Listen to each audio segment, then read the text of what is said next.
Welcome to Cut Daisies and Unicorns, everybody. It's Unicorns Day. Or is it Cut Daisies Day? Or is it just Cut Daisies and Unicorns Day? Hey, for everyone who's out there in Unicorn Land. Unicorn Land. In everybody in Daisyland, all the unicorns in Daisyland. We should probably switch you over so it's not just me. Oh, there you go. See. I hit the green button. There you are. Yeah. They get to hear you, but yeah. For those that are listening, they don't even know. Got to adjust my my trucker cap and my That's right. my ear like listeners. Ear listeners. Otherwise known as headphones. But why do they call them headphones if they're for your ears? Yeah. And why is it a phone? Because a phone is like... something you talk into. Right. You're listening, talking, Headphones. Phones. Headphones. Yeah. So weird. It's a weird word. Magnaphone. See, a magnaphone, like, amplifies your voice. Yeah. Or if you want to use a siren, you can get attention. Which we've done. Yeah. On Sunnyside. During events. Yeah. Because then even when you're looking at earbuds, they don't call them earphones, right? Because, I mean, even those, like earbuds, is also, a lot of them are also microphones too. Yeah, but at least with earbuds, they're getting closer to the anatomy they're meant for. They're not called headbuds. Right. Ear holes. Stick these in your ear hole. I got two of them. Yeah, it's good, to have two ear holes. But I'm using my headphones. To be able to listen through your ear holes? I am. Yep. So how are you listening to Cut Daisies and Unicorns today? Are you listening through your ear holes? Probably. I think everybody listens through ear holes, whether it's headphones, earbuds. They could be listening through their nose holes. Nose hole. Whatever the hole. What about your pie hole? I got a mouth hole. A mouth hole. My eye holes are doing good too. I can still see. I can see clearly now. The rain is gone. Well, yeah. I think it was supposed to rain today, so that's what's happening in Chicagoland. Yeah, rain and snow. Yeah, because overcast. I looked at my screen, and the screen has like this. It's supposed to like tell you the condition of what's happening. So your phone can tell you the condition of the condition you're in? Yeah. That's another song quote. So if it's sunny, then my phone should be just like clear sky. Oh, beautiful. Mm-hmm. Nice. But now there's something falling, and I think it's rain. Was it raining when you walked over? No. Oh, see? Nothing yet. Hasn't rained. But you know what? Speaking of rain, gloominess, and things that are generally irritating, like a burr under the saddle of life. Yeah. So there's something going on in Chicago. So the last two times that I've driven down on my commute, when I hit Cicero, all of a sudden things are really, really backed up. Mm-hmm. And then I figured it out today because I was looking at traffic as I'm rolling in, and I kind of know that during rush, that like if you hang out in the right lane of a 2-lane street, you can bypass people who are backing up on the left-hand turn. Okay? Yeah. And so that way you can get around because I got to get through one stoplight to get into the other stoplight to take a left. What I realized is people are coming off of Cicero to bypass the backup to be able to get back on the interstate. Yeah, they do that. They're being buttheads. Mm-hmm. And so then, literally, there's one full block all the way back into the intersection of people who want to go left because they're doing this bypass. Now, what they may think that they're being really smart about all this. Mm-hmm. What they're really doing is they're being inconsiderate. Yeah. It's not a common cultural courtesy to jump off the interstate And then for the regular people who are doing the backstreet commute, because they normally that's how they are. So, I mean, the other day I saw it all backed up and like acting weird. I'm like, what is going on? So I just took a left at Foster and took Foster over and kind of the backwards way of normally how I get out of town. Yeah. And that worked reasonably well. And so I'm going to keep my eye on that. And I was thinking, isn't that amazing? The thought that crossed my mind is how alive the city is. Like the city evolves to what it needs to be. But I'm like, here's all these people trying to get into downtown Chicago, and apparently, if you're going there at 5:30 in the morning, you need to plan ahead because it's really backing up. Wow, that's crazy that even at that time. At 5:30, yeah, and like, so like 6:15. I mean, like, yeah, because I mean, I was, hold it. Well, I'm off by an hour because I was out the door at 6:05. Oh. But I didn't get into the studio until 6:45. Wow. And I mean, it had everything to do with traffic because I can make that trip in 22 minutes, no problem at early morning times. Yeah. I was up at 5:05. I was out the door at 6:05. I filtered water. I made coffee. I packed all the lunches for the studio. I did a grocery run because my studio stash was diminished. Now I'll be eating like a king for a month. And if you ask, what does a king eat in a pottery studio? I'll tell you. Here's the menu. All right. So I'm not a soup guy, but I have found that there is a spicy chicken noodle soup at Aldi and a spicy beef stew at Aldi that with a toasted tortilla really makes for a nice little adventure for my mouth. A mouth adventure. Can you tell I've been on vacation? Things are just rolling off my tongue. Right. Yeah, it's like, hey, what happened to the depressed, sad Steve? Oh, he's still in there, but I just came off vacation. He's pushed down a little bit more. Oh, push it down, man. Push it down. Yeah. So, and then new tortillas and cheese for quesadillas. I did miss bringing some eggs because I really do like scrambled egg breakfast, like tortilla quesadilla. Burritos. Yeah, breakfast burritos for lunch. And and then what else? And then I brought all the sauces because there was the time I unplugged my fridge. Yeah. And things got bad. Uh-oh. Well, the good news is after about 5 months, I mean, everything's fine now. Yeah. Like I let it air out and do all the things. I washed it multiple times and now it doesn't stink. Got the baking soda in to absorb all the bad smells. All right. Yeah. Stick one of the Arm & Hammers. Oh, yeah. Yeah. And so, I mean, gosh, I'll be able to make food. Wow. For a while. And I got the good sauces. The good sauces. The only thing that I'm missing on it's always good to have good sauce. Yeah, so I am a sucker for Buffalo Wild Wings sweet habanero. Such a good sauce. It is. And you would ask the question, is there a need for Frank's sweet chili sauce if you have the sweet habanero? And the answer is depending on how rumbly your tumbly is. Right. Yeah. Because the Frank's chili sauce is not as spicy as the habanero. Oh no, not anywhere close. No. It's like it's not even like as spicy as Asian Zing. Right. You know, I mean, it's literally just a sweet chili. Right. Like so. Which Asian Zing is good too, but I love Asian Zing. Right. I don't know that Asian Zing is available at Mariano's, but I'll have to take a look. Yeah. So I'm short Frank's chili. But I did bring cheese sticks, and I do have my spring rolls. See, there's frozen spring rolls. Man, throw that in the frying pan, and then you got some hot sauce or some sweet chili sauce, and ooh, la la. Yum, yum, yum. So there's the menu. Yeah.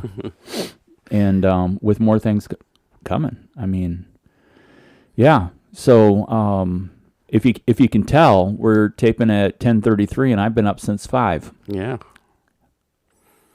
Yeah, this is like half a day for you already. Oh yeah, plenty to come.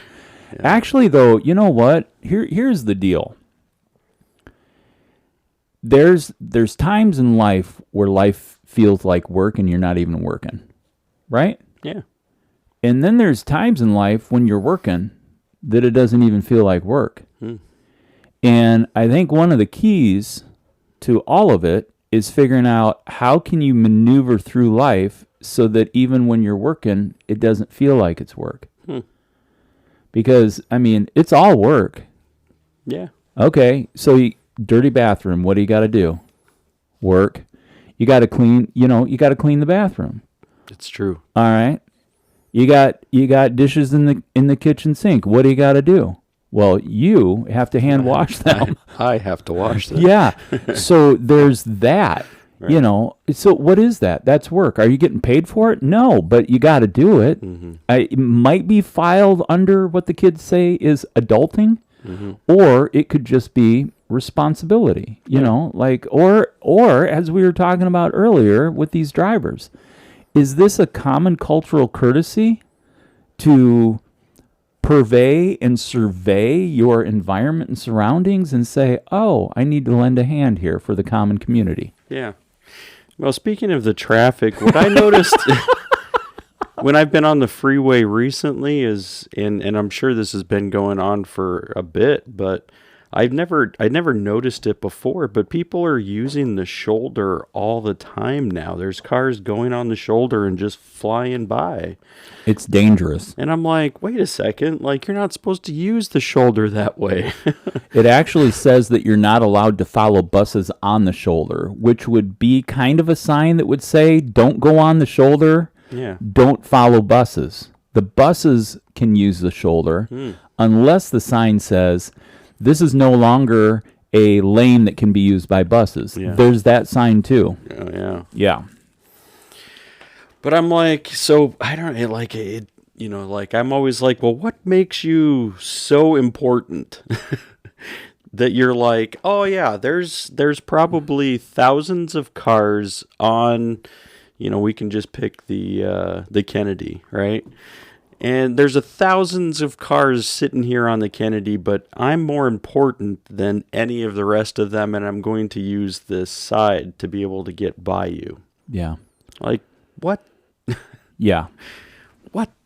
Now, what we can say is that there is the use of express lanes, and then the idea of going through the express lane, the zippering effect is faster than things just being piled up. The danger is when people are zipping down that shoulder, then when they come to the on and off ramps, they become an obstacle that can create difficulty. And most people going down the shoulder aren't going slow. Or to use correct English, they're not going slowly. I think that would be... Going is the verb, slowly is the adverb. You need the ly. Right. Just for those checking our math. Yeah, it's kind of mind-boggling to me that those occur. Yes, the express lane is like a different story. I mean, and the express lane Chicago might be different than like an HOA lane, which is I know Arizona uses lots of HOAs. Minnesota. Right, which they are like you have to have 2 people in order to drive in this. So if you've got one person in there, they can pull you over and they will ticket you for having only one person in the car. There are some people who bought dummies to sit in the passenger car right seat to be able to and if they get pulled over, then they still get ticketed. Yeah. But so just funny things out with the express lane in Chicago. You don't have to be anything. I mean, you can be any vehicle can go in the express lane. Right. Yeah. So, and to be politically correct, just because I know it irritates people, we're not calling mannequins dummy. dumb. Dummy's just an old school way of saying mannequin without using the big word when you play Scrabble. That's true. You got to have all the letters if you're going to play Scrabble to be That's able good to clarification. do mannequin. But by saying dummy, we don't mean that the test dummy is dumb or that the inanimate object in our universe known as a dummy is really dumb or stupid. It's a mannequin. Right. Or a blow-up doll of some sort. Right. I mean, there's probably all kinds of stuff that you could use there. Yeah. Fill in the blanks between your ear holes. There you go. Yeah. So Vacation Steve is coming back. Yep. Just got back from out of country. Quite frankly, here's the deal. Number one, for the record, it was great to take vacation or to go on vacation. And people would be like, but you don't even have a job. Well, you do. We just have already established that there isn't any income yet. Now, I'm going to go on the record that since the website for my studio is up and running, someone from our Dominican Republic trip asked me how things were going. We were checking in. It was kind of a really cool community thing. I was on somebody's mind. They reached out to me, and we had a lovely conversation. And I told him how excited I was about the website, and I sent the link over. And his response was, hey, thanks for sending the link. And in my head, I'm like, well, no shit, Sherlock. If I'm telling you about the website, I'm going to show you how to get there, you know. And people are like, well, what's that all about? Earthenwarehouse.com. And by the way, it's so new that the SEOs aren't even recognizing it in the Google search. Wow. You got to put it up in the browser and type it in www.earthenwarehouse.com. Yeah. And so anyway, long story short, told him about it. He got on there. All of a sudden, I get a ping in my email box, and the guy bought a couple mugs. I actually have sold merchandise in 2023. Wow. Sold, sealed, and delivered. Yeah. You're right. It's not picking up on the Google.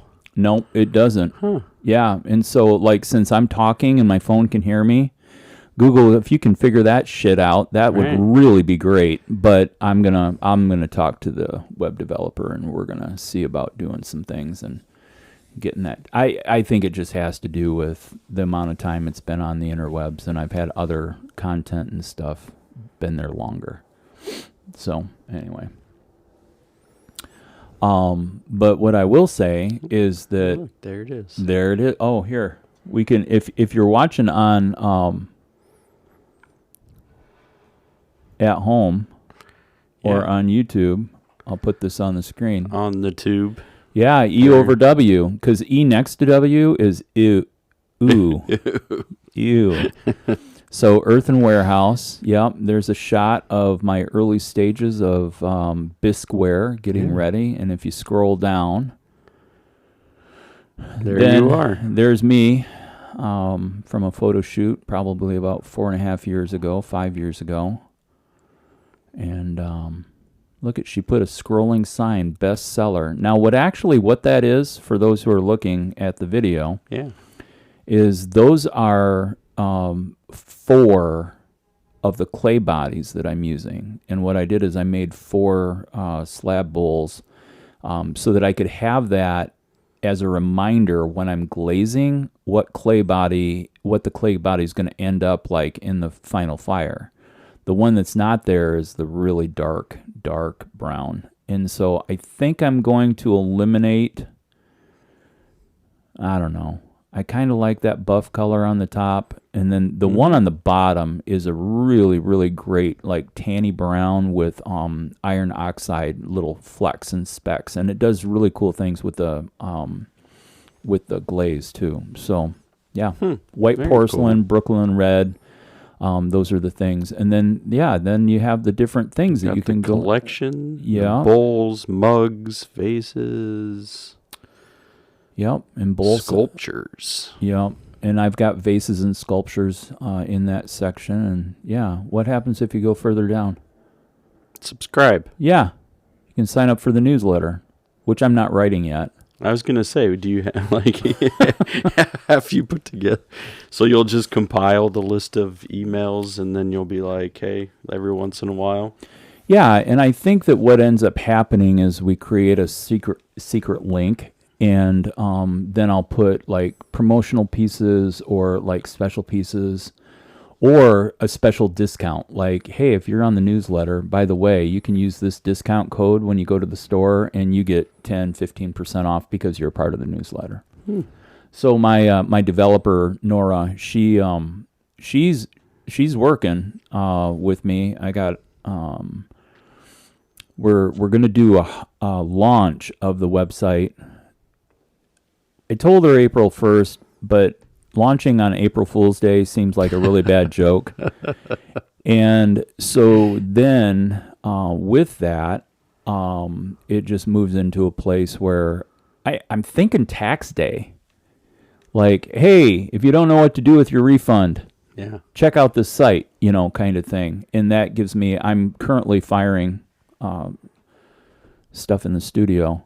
But, so this goes back to my conversation that I was having in regards to, how can you make a day that is work and it not feel like work? Yeah. But, it just, like, this was one of the things that was a weight. It was an internal weight that when I got it checked off the list, I mean, wow, how great. And I was at the dentist yesterday for my 6-month check. Yeah. And for those who are concerned for my oral health, I got an A+.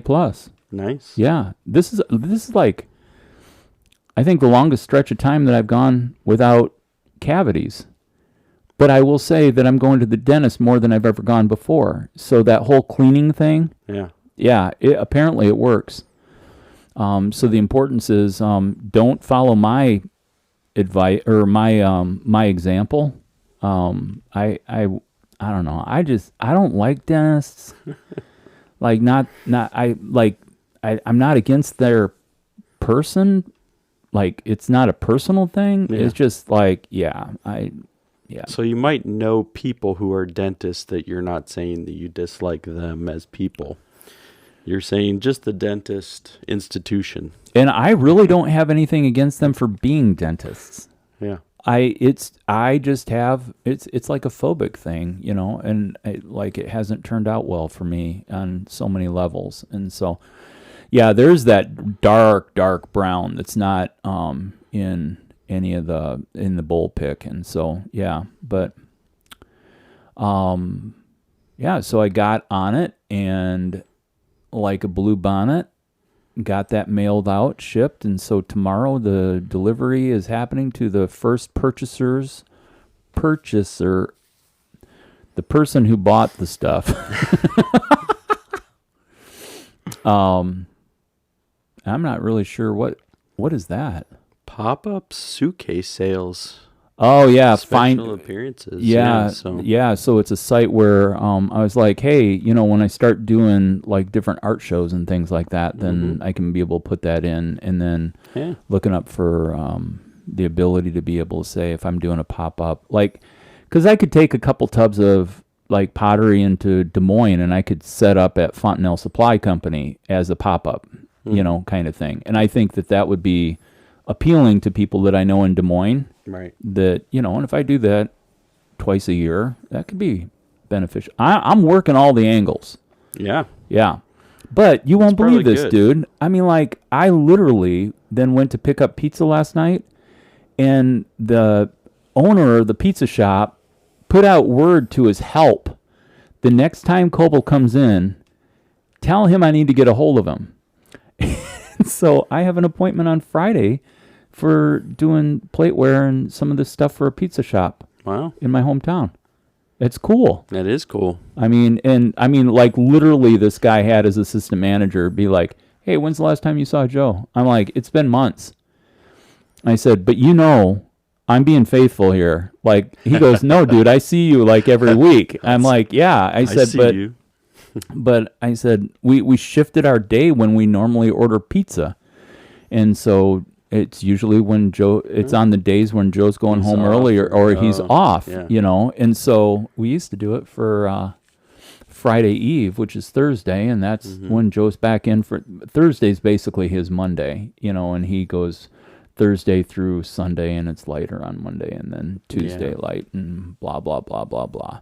So long story short, I said, well, is he in Friday? And I said, yeah. I said, well, when's your lunch crowd die off? And I mean, like, not being dead from eating the food, but like the traffic. When have you murdered all of them? So by the time all the murders via food happen, and he's like, yeah, he's like, we're not super heavy on Fridays. He's like, probably 1:30 or so. I said, perfect. I eat lunch between 2 and 3. Tell Joe I'll swing by and we're going to have a conversation.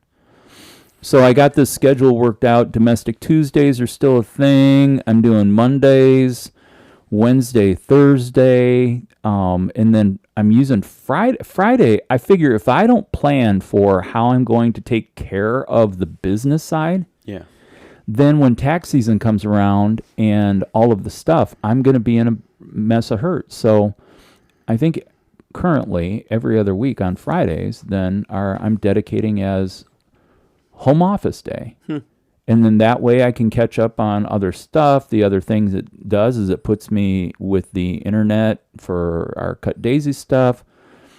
As long as I can keep things rolling in the right way, then I'm either firing on on Wednesday or on Thursday. Yeah. And then by the time the weekend hits, I got new things to take pictures of, upload, like tomorrow afternoon, late afternoon, I'll pull out the glaze fire from today, take pictures, and I'll have pictures for new inventory going to the website. See how this cycle's working? Mm-hmm. And it doesn't feel like work. There you go. Yeah. Yeah. I mean, yeah, because I can definitely see that there are moments or opportunities in my work day. It's like these aren't things I necessarily enjoy. Like it's not like, oh yes, I love answering emails and getting back to people that are like, if you would have just listened to the first time, then we wouldn't have had this issue, kind of stuff. Oh yeah, yeah. Taking care of all of those things. But some of the stuff is enjoyable. It acts, it's like it's like, yeah, I could do this. This would be fine for work. Yeah. But there's definitely things that are also not enjoyable. Well, when I was at the pizza joint, one of the young ladies who works there, she's in high school. We were looking at this thing that the owner wants me to work on as a project, and she goes, "Oh, you have a studio for pottery?" And I'm like, "Yeah." And she goes, "Man, that's awesome." And then she just blurts out, she goes, "You know what? Glazing is my least favorite part about the whole process." And I thought, now here is an experience, like she must have had pottery in high school and in one of her classes and stuff, and through the whole thing. And she goes, "Yeah, it doesn't matter where you go." She goes, "The glaze, they can have those test tiles. That doesn't mean that's how it's going to come out." And she goes, "There's so much that can go on." Yeah, and so we got into talking about that whole thing, and I told her, I said, "That's funny you say that. I have found the same thing, but what I ended up doing is I ended up realizing that what was happening is my negative energy." And people are going to be like, "Sounds real new agey to me." Crystals. What do you mean, your energy? And I'm like, well, really? So what I had to do is I just internally have to quiet myself into the process of doing the glaze work and just say, man, I need to channel this idea of that I do love to create, and part of the process is doing something that is not the most fun in the process. Yeah. But it needs to be able to be something that I can, when people hold it in their hands, they're like, this was made with joy. And so that's been my approach. And I'm ever since I moved into there, then it seems like this cycle or the circle of what's taking place has fallen into better motion as, in a whole. And we've talked about holistic living, holistic life approach, and things like that. But I'm telling you, these are things that are, and this will be a key word for Micah because I've heard him use it before many times, is, manifesting. And again, there's people who are like, I don't like that word. I'm like, you don't like the word evolution either. But as an artist, I have evolved. Even one of my good friends from Des Moines was looking over the site, and he was like, dude, it just keeps getting better. And quite frankly, I would say some of the stuff on the website right now, it's like my odds and ends. It's what's been left over from having gone through gift giving and Christmas and birthdays and, and different things like that. It's not my top shelf stuff, but it's not bad stuff, that kind of thing. But still, in the manufacturing, there's this part of, working towards those 10,000 hours of putting in, and now I'm like, gosh, I see on Instagram all these different potters and their refinement and how, and I'm like, yeah, that ain't me. And so, for people who are like, well, we can count on his candor. He's at least going to tell us the truth, even if it does hurt, and we might not like how he delivers it. That's the reflection of my pottery. I mean, it is what it is, and, that kind of thing. But kind of the approach. I mean, how does your frame of mind temper how you respond in your emails that you send out? Think about it. Mm-hmm. It matters, right? Yeah. If you're hacked off, you're going to get shorter and shorter and shorter in how your response is, and it comes up. That's why I personally don't like doing communication through text or email, but I'm an analog dude in a digital world. Which can be tough. Hey, you know what? I was telling somebody the other day, I said, I'm a relic, and someday I'm going to be creating oil just like the dinosaurs. I will be extinct and becoming the fuel that you put in your pickup truck. Right. Yeah, that's a good... Yeah, so I mean, in trying to step into a different, I mean, like, because it's also then an evolution process to be able to go from saying analog to digital, right? I mean, there's a process in which you're like, yep, well, this is definitely digital, right? Putting and making sure that there was somebody who was skilled to be able to put together the website. There was somebody who knew what they were doing on that site. I mean, but you've moved into another digital realm. Yeah. I mean, which it's not like you haven't been in a digital realm. Right. It's just there's the preference mode, right? So there's the... Well, I'm cool with... That's the thing why I really dig live shows. Mm-hmm. Like when I was at the farmer's market in Des Moines, down on Railroad, being able to interact with people and having the pottery in front of people, people pick stuff up and they're like, holy cow. Like, it was, and I do pottery so that it's a sensory engagement with the piece. Right. Like when you drink from one of my coffee cups, you're going to feel the pottery on your lips. Mm-hmm. Because I use the rawness of the clay intermixed with the glazes and things like that's actually done. Of all the things that I do that I don't think about, that's purposeful. Mm-hmm. But I would rather have a personal engagement with people about it. On the flip side, I'm willing to take the risk that what they see will entice them to be able to bring it in, and then the experience becomes a situation where then from the experience they want to build out their collection, and doing that through hand built wares. And but I mean, it was tragic loss, but my first website that worked and functioned and everything worked out beautifully, was done by a web designer who has passed away. And so when you lose that key player, then when you find a new key player, and I mean, I asked for years, asked and asked and asked and trying to, find somebody who'd be willing to take on the project. And yeah, and this was serendipitously a God thing. I was on the mission trip in Dominican Republic, met the photo video person who was working at Lighthouse, and it dawned on me, and this was, again, a seed plant from my son into my life. And he's like, hey, have you ever thought about outsourcing? And when it came along, I just asked. It was his words popped into my head, and my mouth spoke to this other person. And I said, do you have anybody in your circles? And I just figured that because of the age difference, that this person would have the connection to another person who has the expertise. I started the project over a year and a half ago, and didn't get, I got stuff, and in that framework, it helped Nora be able to figure out, oh, here's the direction and content. Like, I didn't have to do a bunch of content dump for her, and she was able to organize it and put it in a way.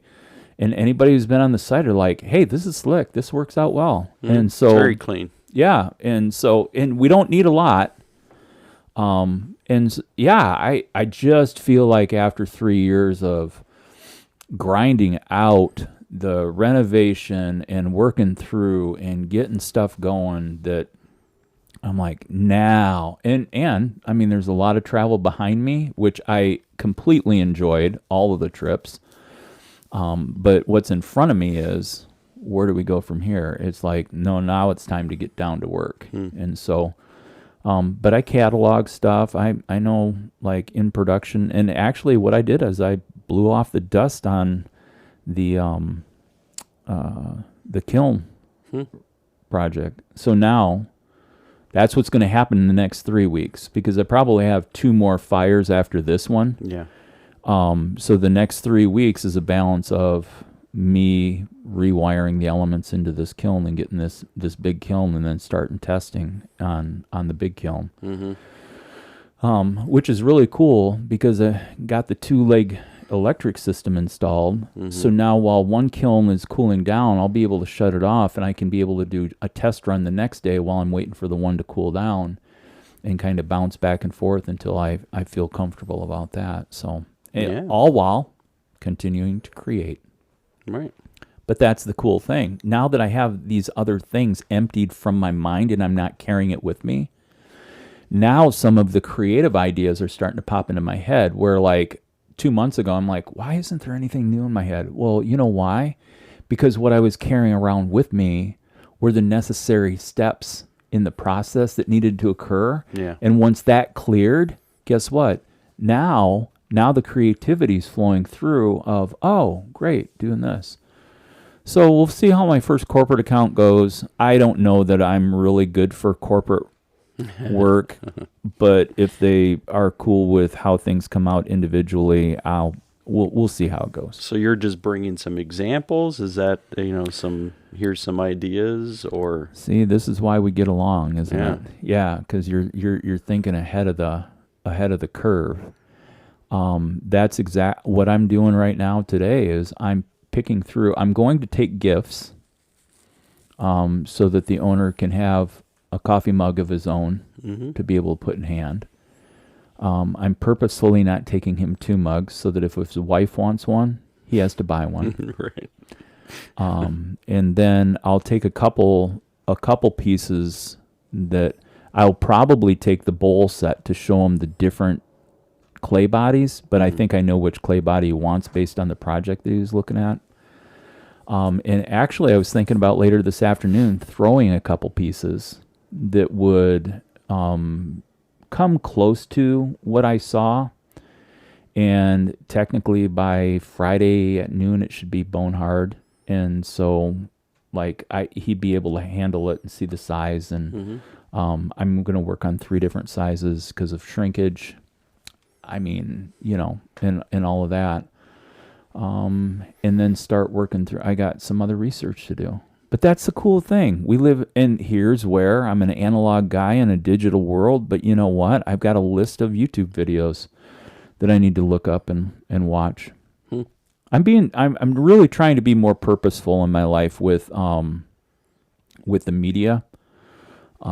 Started listening to motivational speakers on YouTube. Yeah. You know, just because like it's, I don't know. I'm not so old that there's not more to learn. Yeah. And, you know, people have wisdom that I haven't. I mean, I'd like to think that I'm a wise person. Yeah. But there's probably some stuff I'm really stupid about. Well, I mean, you can still be wise and still not know everything. I mean, and that's we've talked about lifelong learners here. We've talked about, it's true. I mean, so like we're never gonna close ourselves off to the idea that there's something that we can't learn. I mean, but it also doesn't make us, you know, unwise. I mean, I think that there's wisdom in people's, you know, like process that you're like, oh, like that's good to hear. Yeah. It's good to hear some other perspective on some other thing. Yeah. Right. I mean, which is the reason why I listen to different podcasts, because I'm like, hey, I'd like to hear what are people doing, what are people saying. You know, is there something that I can learn from somebody else? Which is obviously the answer is always yes. I can always learn from somebody. And I think there is another part too, because that's another content change that I've made, and that is I'm trying to listen to at least one podcast a day for external influence. What I've found is I lean towards what can inspire me. And maybe that's the motivational part is, but there's a good thing that's clicked in my brain. I'm like, all right, yeah, cool. This is an inspiring, like that Broken Record podcast just inspires me. Yeah. And I think what's really interesting is how many people who are musicians are creative in other ways, and how they shift in and out of like the different parts of creativity, and how one ends up igniting the other. So me listening and being inspired by people who are making music is actually inspiring me in this pottery and, you know, sculpture portion, just to create and to go after, and, you know, and then, you know, the personal glass ceilings that you create of like, oh, I don't know if I could ever. And then there's another part that's like, oh, so the dentist was asking me, he's like, hey, so on your trip, you know, like what size plane landed on this island? And I'm like, a 747? I mean, he's like, well, I didn't know if you were in an 8-seater or whatever. And I'm like, well, dude, when my pottery goes international, I said, and I have the private jet, I said, we'll go there in a 6-seater, okay? And, you know, but on the flip side, even though I say that in jest, he goes, well, can you create enough And again, there's parts of being an artist where it's like, how realistic is that? And I'm like, probably not. But why create a ceiling? You know?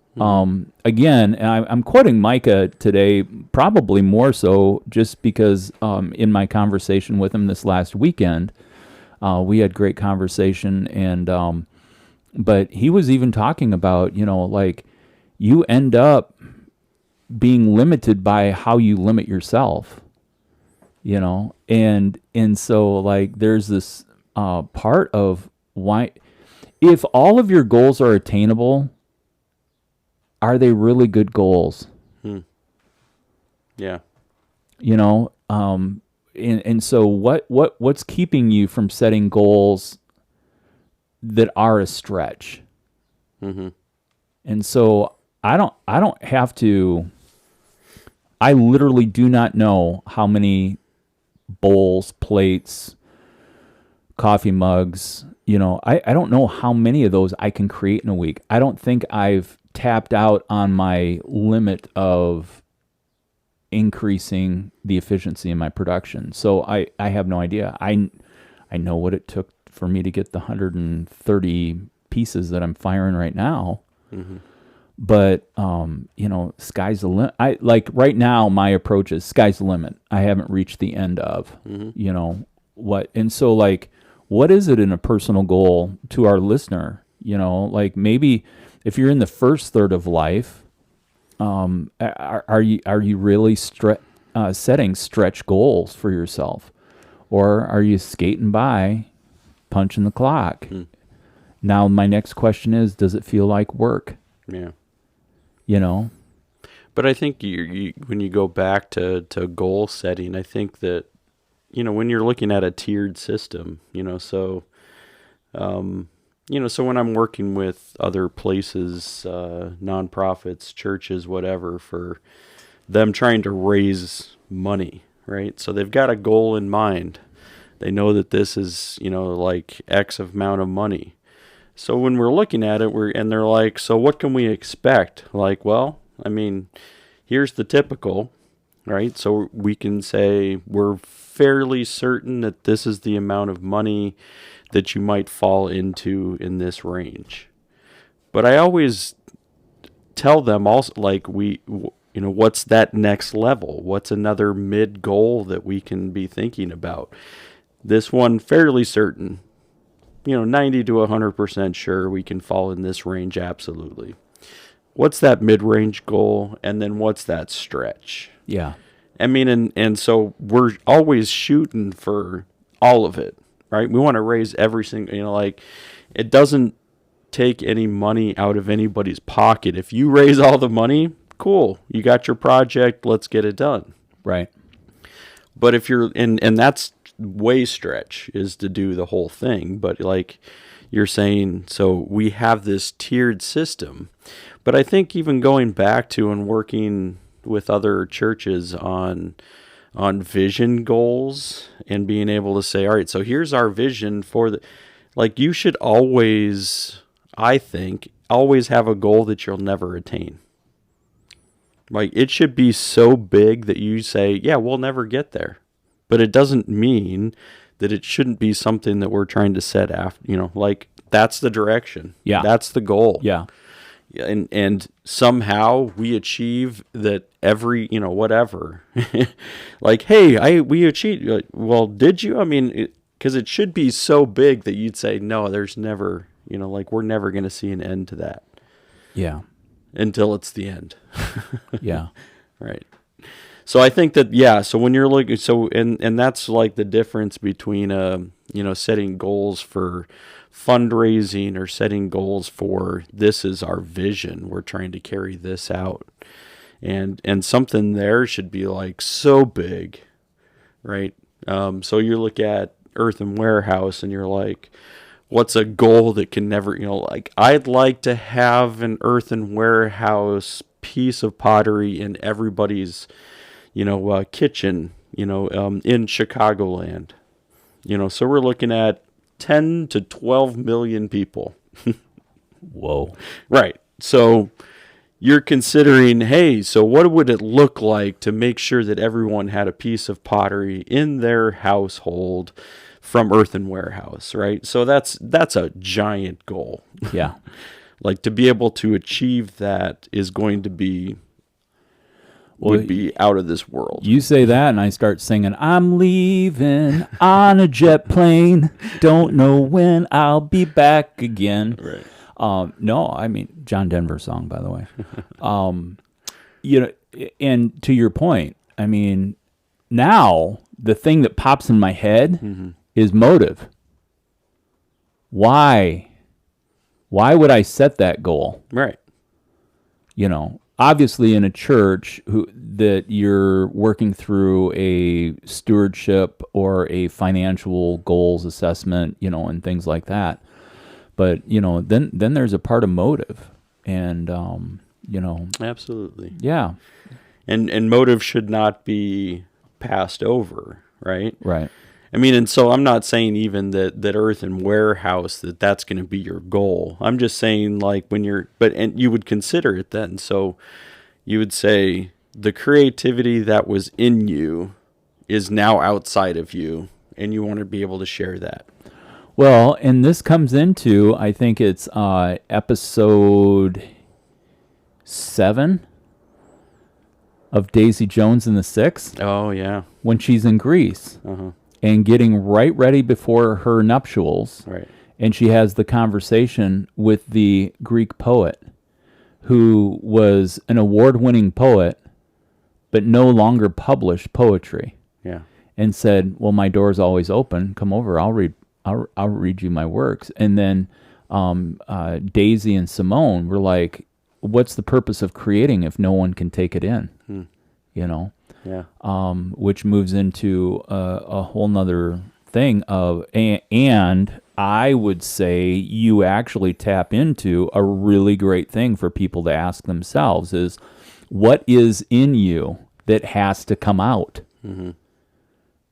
What is in you that has to be? Mm-hmm. And how is what that's in you that has to be, how does it become alive?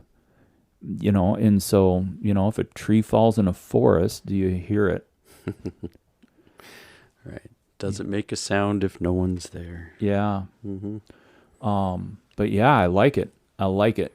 Yeah. But hey, so what about setting goals in a vacuum? Yeah. Like a person maybe contemplating their navel on the top of a mountaintop. A little Buddha-esque reference. Sure. Yeah. So Yeah. they're creating a next steps for what's happening now that they're on top of a mountain?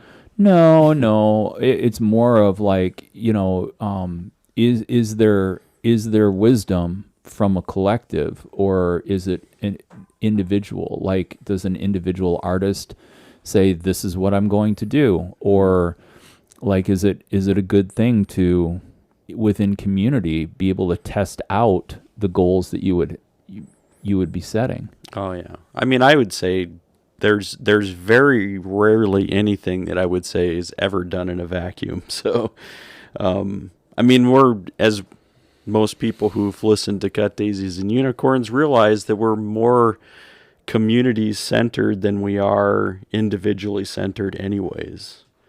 I mean, so even when you're looking at personal goals, you're looking at institutional goals, church goals, nonprofit goals, business goals, like those can never be done one person saying, ooh, this is a goal. I'm not going to share it with anybody until I have this like whole plan already mapped out. Well, that's never a good plan. Right. Like, I don't know how many times that actually works out, because what you're trying to put on somebody else is saying, I've come up with this and now I need you to buy into it. Right. Oh, like, okay, well, like, let's go through it. I'll try to absorb it. I'll try to be able to take it in, but something is going to be missing still. So when you're looking at trying to be able to, like, let's put together a thing together, goals together, then you're saying, oh, I'm a part of the process. Yeah. I'm a part of this thing that we're creating together. Yeah. Then you have more buy-in. Yeah. Then it's really much easier to be able to start, like how it might even change the environment of a workplace. Yeah. Because you're all saying, no, we're together in this. We've built this. We've created this. And I think then it takes some of the onus on the leadership is saying, no, this is the culture that I wanted from this. Like, I wanted buy-in. I wanted people to say I have ownership. I want people to think that there's something that's happening here that's beyond, just me sitting at the head. Yeah. Right? I'm sitting on the mountain. I'm by myself on this. Like, I mean, a leader should never do that. So then, does that help define some of the goal setting that we're talking about in regards to, again, we move into holistic living or whole life living? Mm-hmm. That we have to consider that there are different buckets in your life, and based on that, we can be talking in general terms But really, the facets of each of those buckets then in balance matter and can include or exclude, i.e., I wouldn't necessarily be looking for my employer to inform what my family goals are. Right. I wouldn't necessarily be looking for, even though I have extended family, I wouldn't be looking for extended family to influence my personal goals.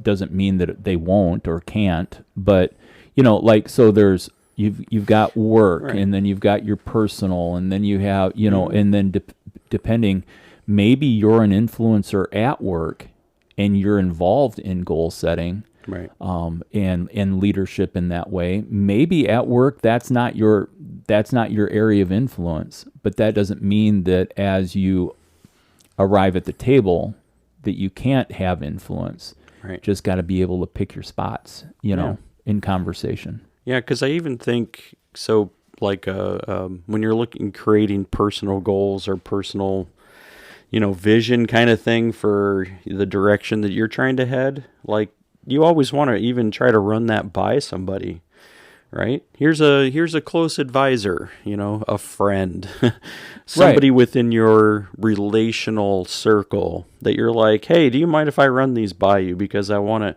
to hear what they sound like when they're actually out loud. Right? And somebody's going to be like, oh, like, I don't even understand that. Oh, well, let me tell you, what I mean by this. And so it helps refine it. Yeah. And, I was hearing some, the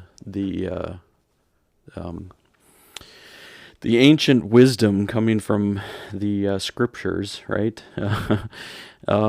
Is the iron sharpens iron part, where it's like, how do you get things better? How are things refined? Well, there's a lot of things, that are going to be poking and prodding in that. And there's going to be sparks, right? So, yeah, and through that whole thing, right, you're like, oh, like I can finally get to a place where I'm like, oh, like this is something, even if it's not, like you're not putting it on a personal website, you're not putting it out, I mean, like for public consumption even. But you're like, this gives me a clear kind of direction for what I'm doing. Yeah.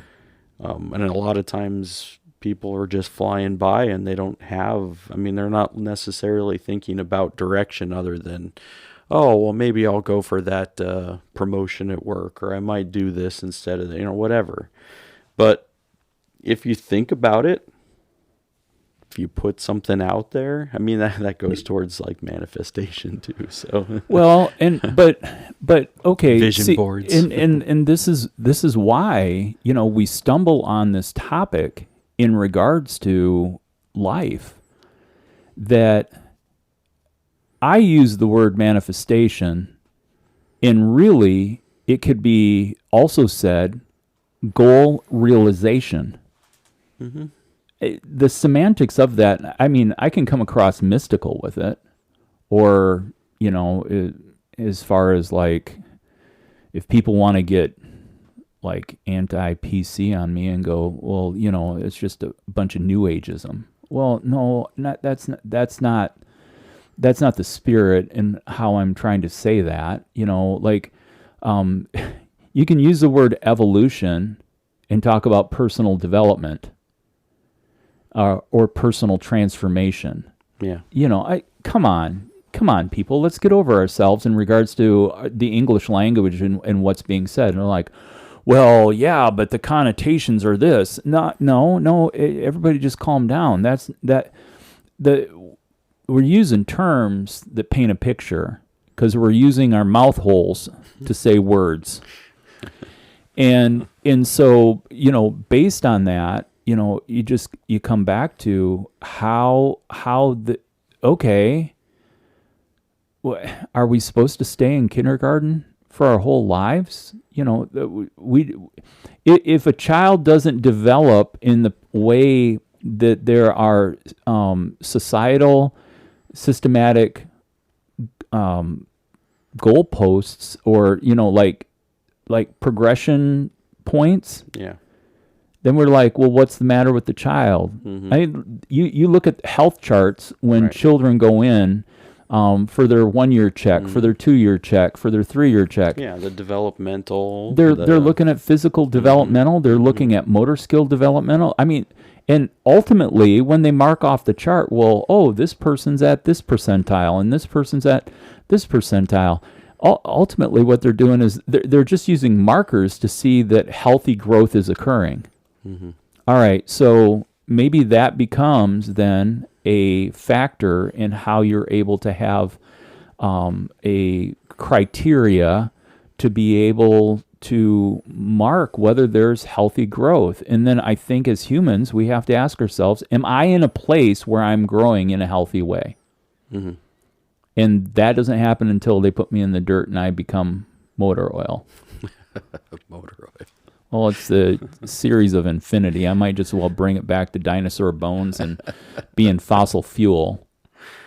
Pressed into diamonds. Well, and technically, I mean, in theory, you would say, well, if, you go to the, grave digger, the undertaker, and he's going to, take blood out of your body and going to, put you in a state where your body won't degenerate. And I'm like, wow, I'm just going to get all put into ash. I've actually asked my family to cremate me and to float my ashes on Lake Michigan. Huh? So I will become part of the sedentary DNA, which, I mean, hopefully with enough pressure then becomes fossil fuel for someone else to drive their vehicle. Yeah.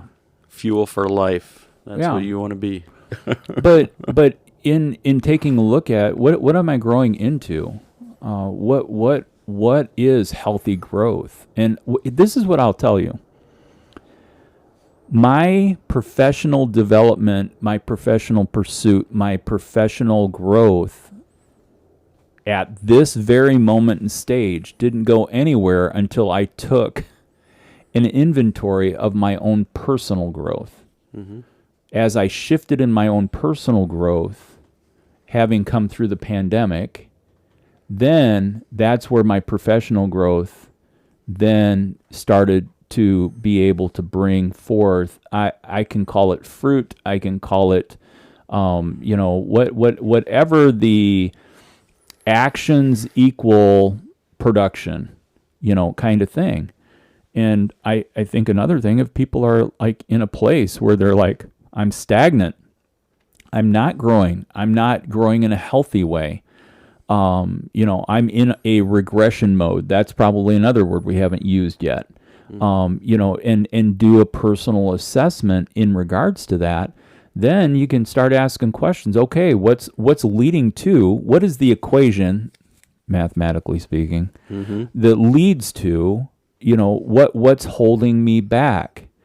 I think if you're in an organization and you're wondering, why am I not getting the promotion, or why can't I advance to the next step? Like, I'm at a place where I'm bored out of my gourd. This is work and I want to shoot myself. Oh, that's a bad term to use based on Nashville. Right.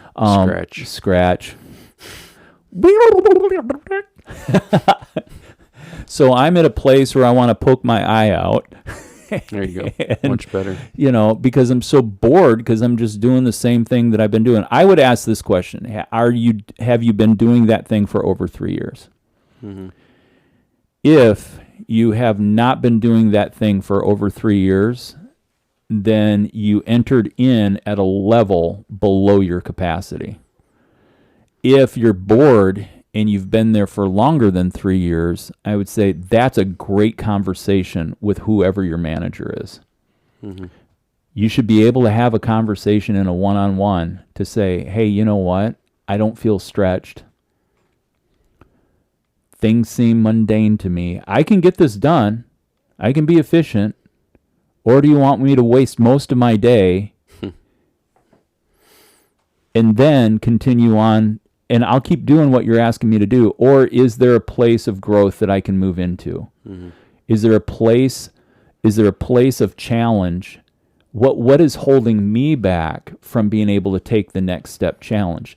Now, in that, these are wise words. Be prepared to have conversations that when you don't know the answers to why you're not being moved into more challenge, that you're able to take in the knowledge of what other people are observing. Yeah. Maybe we're like, hey, yeah, we'd love to give you more to challenge, but you waste so much time, you're not even getting done the things that we need you to get done. Or, yeah, you're getting it done, but it seems like you're just skating. You know, you're not showing up asking for more, but you haven't promoted me. Now, you got to be able to be doing the work of what you want to get to before you get there. You have to show that, you know, in that challenge. But, man, be careful, because the people who are managing you, if they don't have the guts to have a hard conversation with you in the first place, you probably need to find a different job and interview the bosses in a way where you got truth tellers who are telling you the truth about what's really going on. Right. On the flip side, you know, if you have that conversation, you say you got good relationships going on and you're just bored at your job. Well, then go ask somebody who has a decision-making power to be able to say, okay, so here's where we want you to go. This is what we want you to do. Oh, you know, or even get scary. Hey, I'm looking for what ways in my work life can I be able to move into another level. I need to know my weaknesses so I can get that covered so that you can trust that I'll be able to do this. Those are hard conversations. Yeah, and I think that the problem with that is also some of the cultures of workplaces don't allow for difficult conversation to occur. Well, that's true. I mean, and if it's not and to me, it has to go from the top down, right? So, I mean, if the head, whoever it might be, is afraid of difficult conversation and skates around it, then of course that's going to be the culture. Yeah. Right? So we're not going to talk about hard things. Sorry. Yeah. Well, what's that going to do? Does it mean that there's no difficult conversations that'll ever need to be had? No, it just means that everybody's ignoring it.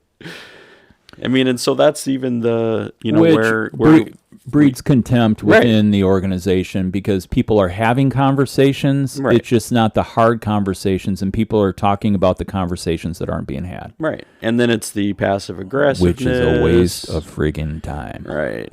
I mean, so this just occurred, and I don't know, like, it seems weird, but Caitlin's workplace.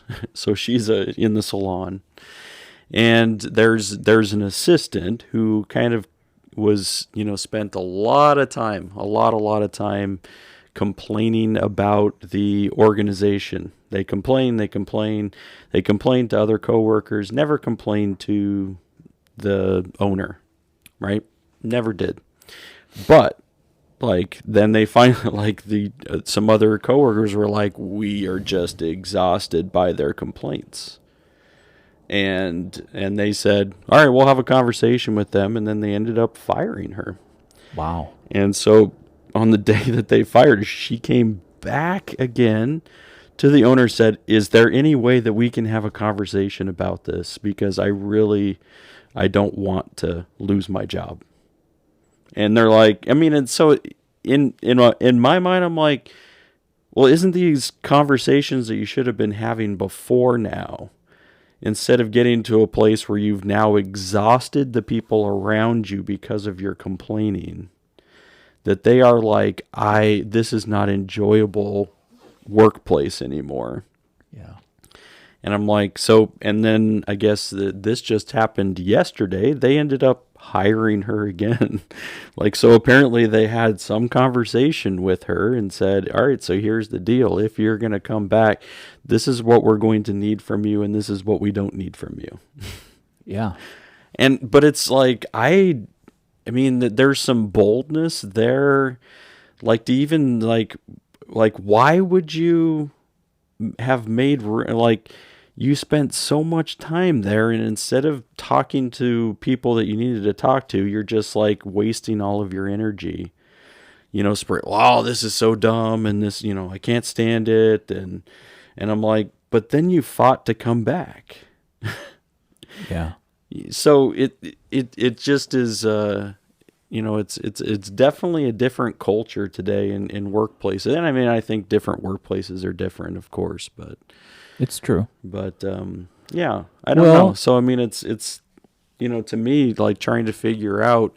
So we all probably have difficult conversations that need to be had in different spots, and we're still like, all right, how do I navigate a difficult conversation? And that's when also community comes in. Like your relationships, your relational circles, you can say, hey, so I know I'm going to have this difficult conversation at work. Can I just run this by you so that eventually I can, have the intestinal fortitude in order to have this conversation in my workplace? Yeah. I don't think there's anything wrong with that. But I don't know. So to me, I think it's still like the avoidance of like, and we have to like, all right, let's not avoid it. Then, let's figure it out. So then I ask this question. Yeah. Different imagery, but along the same lines.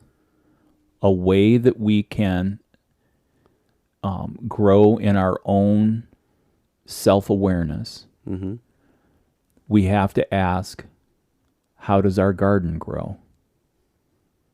And so a really great question to be able to look at through your life is your life a garden that produces? And then I would say what you need to do is I would take time to write this list out. What things do you value at the highest level of what you would love? Now, see, we just set a goal. Mm-hmm. We did. But what 3 things, what 5 things do you highly value that you would love to have as a part of your work environment, a part of your family environment, a part of your personal life environment? Okay, let's just do it in 3 sections. Sure. But does your garden produce things that taste good? Mm-hmm. If vegetables and fruit are coming out of a garden, do you want to be chewing on thistles, or do you want to take in a lovely tomato? Mm-hmm. What about new crop leaf lettuce? What about carrots and beans? And I'm just using vague. Mm-hmm. So what are those things that taste sweet? Is joy an important part of what you want to have? Is comedy, laughter? You want to be able to be at a fun place where you can tell jokes and be able to just laugh at things that you find funny. What about maybe challenge? Maybe it is challenge, like with, hey, I just want to be stretched and challenged on a daily basis. One of the things I loved about my corporate job that I had was I loved that in working with people, no 2 days were ever the same. Until about 2 years later, and you start running in cycles, right? Yeah. Different conversation, same people, probably same core issue. So what's your garden produce? Or what are, and you can tell what your garden produces by what's attracted to you. Mm-hmm. So if there's a lot of anger, if there's bitterness, if there's gossip conversations, are you a part of the flow or are you a part of the undertow? And so like if there's a culture where like you find somebody in the seat of the chair who's griping at you about the managers or the bosses or whatever, my question is, how much are you engaging in griping? Mm-hmm. How much are you participating in sitting down that there's another seat where you go to be able to whine about something that... And so then you ask the question, am I not happy unless I'm whining? Mm-hmm. See, check your garden. Mm-hmm. What's being produced? Yeah, and I like the the imagery even used there, because even when you're considering an actual garden growing, I mean, there's been like studies done with talking to your plants. There's studies like with music that's being played, or people like, and there's like some things that are done in that arena, that when you are speaking those words, like it actually has some effect on the way that your plants grow, like literally, not, and so to me, I think it then we can take it metaphorically and say, Sure. like, even the things that I'm speaking, the things that I'm doing, like, are going to have an effect on my garden growing. So the things that are producing in my life, it has a direct effect. And we can't, so we go back to and say, this is science. It's not just like, oh, I should speak kindly. Okay. Yes, you should. Right? Treat people with kindness. That's a good goal. But I think it's the same thing. So what are you putting out? Because those are going to things, a lot of times are going to be the things that we're producing. Yeah. And if people are looking at our product and like, oh, like you're bitter, angry, cynical, sarcastic, like that's what they're receiving too. Yeah. And it's like, okay. And there's a level of that where we say, like cynicism is the language of our culture, and Sure. and people are like, oh, I receive, like we can be cynical together, but then there's a level, right? There's like, if this is the thing day after day after day, Yeah. what's at the root? Yeah. What's being fed? Yeah. And I think that's a good question to always go back to then, is like, what are we feeding the roots? And what are you solving for? What, like, again, I don't know. And again, this may be ageism. This may be, hey, you know what? If you've already filed this under, Cobal's a dinosaur and he's going to become fossil fuel. Cool. I offered that up. Actually, that whole thing came out of a conversation with a guy at Binny's who was talking to me about electric cars.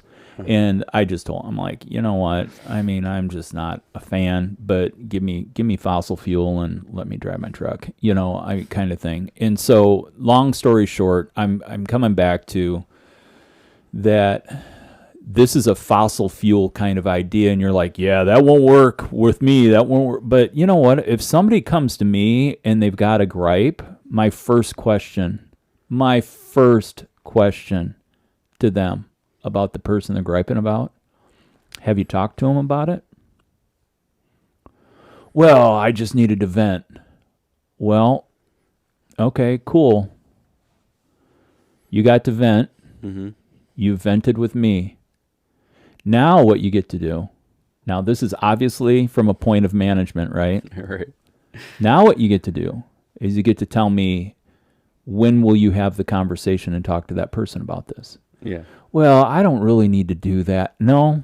It sounds like you do. No. I think that if it's such, because then there's the art of discernment, is you've found, and maybe I let that slip once, but if the person's back griping about the same person the second time, mm-hmm. yeah, this is a move of, okay, so now what you're saying to me is that as an individual, you don't have the capacity to be able to have a confrontational conversation that moves into what will it take for us to overcome the difference that's becoming a difficulty.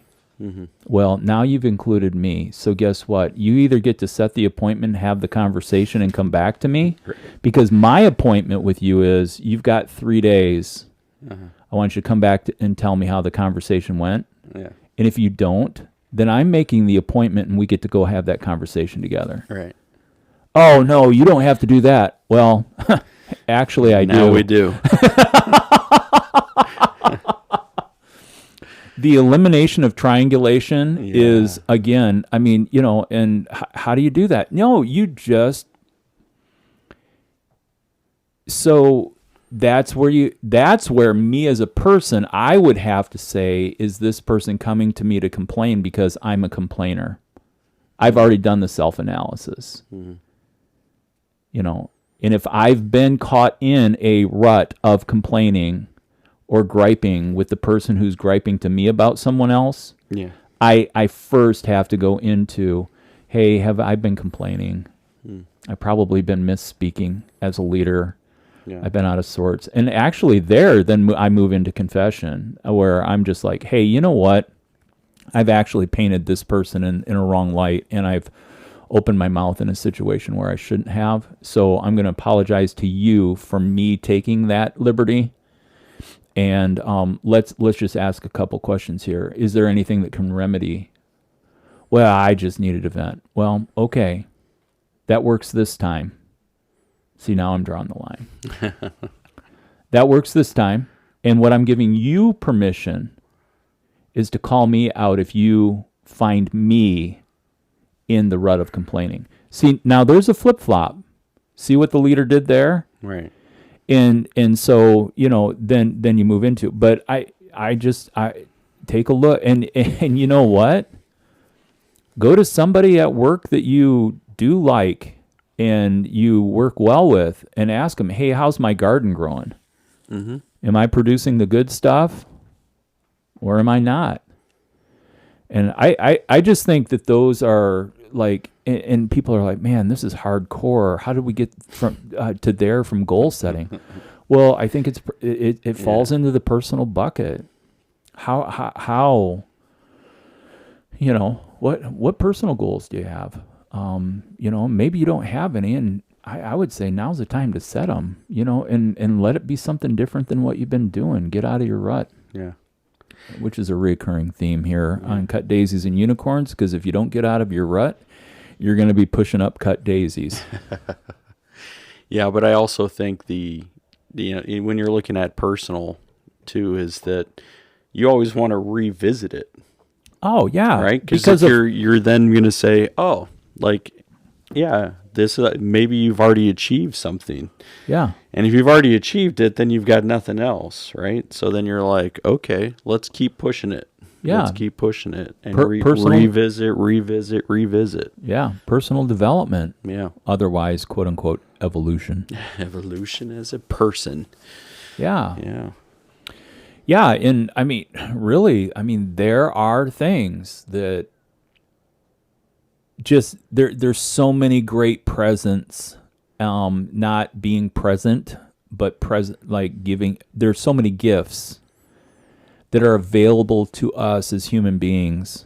It's so available, and can be a part of everyday living, that sometimes the weight of bad news weighs us down and moves us into a living out of negativity, that just, and then I think from that becomes a polarization that creates not a paralyzation, a polarization. And you're like, gosh, I'm lonely. Why can't I have a decent conversation? Or why don't I have any friends? Or, you know, I mean, it's like, oh, you're lonely and angry and bitter.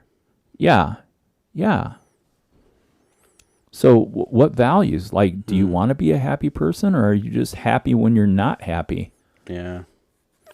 And that's where I think it's a great question. Like, go back to the garden, right? Misery loves company. Mm-hmm. You know, I mean, and these are all cliche things that have been said, either posted in memes or, you know, put on little Hallmark cards, right? Yeah, but I think that cliches still have a root of truth, right? I mean, there's still a reason why the cliche exists, because it's true. Misery does love company. Yeah.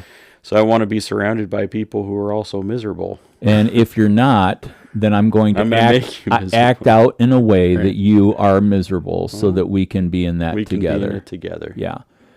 And it moves into all kinds of outward actions, you know, and whether it's how you're treating other people, whether it's how you're numbing out your misery, just that line goes down. Mm-hmm. And so, yeah, good stuff. It is good. I mean, it's good evaluation, right? Yeah. I mean, actually getting to the place where you want to go. And Right. if you want to get there, then sometimes you have to create the roadmap in order to do it. We got a long way to go and a short time to get there. Yeah. So apparently this is a thing that has crept into my life. Yeah. Complete confession. That because of the podcast and whenever something that we say prompts lyrics to a song, I just blurt it out. Now I find myself going through life and everywhere it's what I'm doing. Maybe I did it before. I don't remember this part of my life seeping out that way. Yeah. And yeah, so anyway. Like when you're jumping on the highway. Life is a highway. Exactly. I to close out cultural relevance, I started watching, I don't even know which, is it? Yeah. It's the one with Blake Shelton. Is that The Voice? The Voice. Yeah. Because I think he's also done soon. Or, So this is his already last, done. I don't know. this is his last season. Could be, yeah. So I started watching it, and but what I really like about watching it is like just the idea of like it brings these songs. People pick favorite songs and stuff, and so I'm like, oh, cool. Yeah. So I have to say that I learned who the headliner for the Winnetka Music Festival is. Yeah. Friday night, Jacob Dylan and the Wallflowers. Oh, fun. Saturday night, Michael Franti. Michael Franti. I don't know Michael Franti.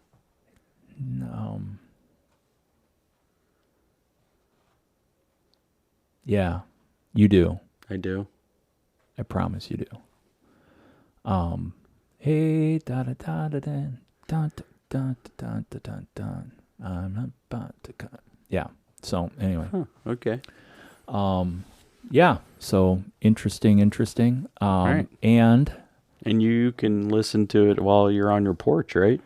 well, that's Or what I in was your told front is that yard. we will be given tickets because of their infringement. Last year it was only one day. Yeah. This year it's Friday and Saturday. Okay.